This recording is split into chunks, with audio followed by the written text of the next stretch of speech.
শোকে স্তব্ধ মা, স্বামীর মৃত্যুতে দিশেহারা স্ত্রী, শিশু সন্তানের কান্নায় ভারী চারপাশ।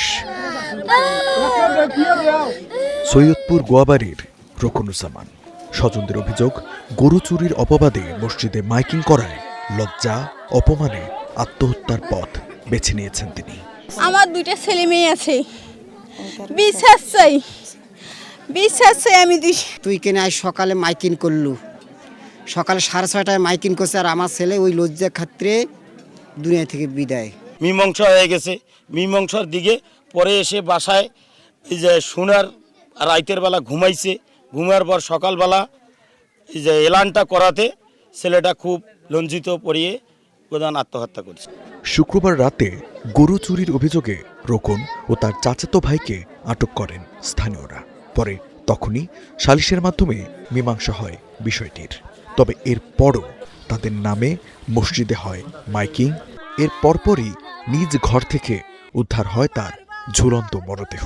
গরু চুরি হয়ে গেছিল, রশিদ সে মাইকিং করতেছে। শুনলাম যে ওই যে ছেলে গরু চুরি করছে সেই ছেলের বাবার গা ছিঁড়ে লবণ দিয়ে দিবে গায়ের মধ্যে। যার গরু হারাইছে ওদের মসজিদ, কিন্তু ওখানে বক্তব্য দেয় নাই, না দিয়া হচ্ছে এখানে আসে বক্তব্য দিছে। দেওয়ার পরে মানে আমার বড় নাকি একটা চাপ সৃষ্টি করছে যাতে যখন লোকটা মারা যায়। মীমাংসার পরও মাইকিংয়ের ঘটনাকে উদ্দেশ্য প্রণোদিত বলছেন স্থানীয়রা। বিস্তারিত জানতে ওই গরুর মালিককে পাওয়া যায়নি ফোন করেও। তো আমার ওয়ার্ড না হোক, আমি যদি সমস্যার সমাধান ছিলাম, এটা আমার একটা দায়িত্ব। আমি সে শুনি সকালবেলা নাকি বাদীপক্ষ এদের মসজিদে এসে মাইকিং করছে। কি করছে মাইকিং এটা শুনি নাই, আমি যখন কাজ নিষ্কার শুনি নাই, মাইকিং করছে। তা মাইকিং করার পর ছেলে কিছুক্ষণ পর নাকি আত্মহত্যা করছে। এদিকে পুলিশ বলছে, ময়না তদন্তের প্রতিবেদন পাওয়ার পর নিশ্চিত হওয়া যাবে এটি হত্যা না আত্মহত্যা। আসার পর দেখি যে মৃত ব্যক্তির নাম রকুনুজ্জামান, বয়স 27 বছর হবে।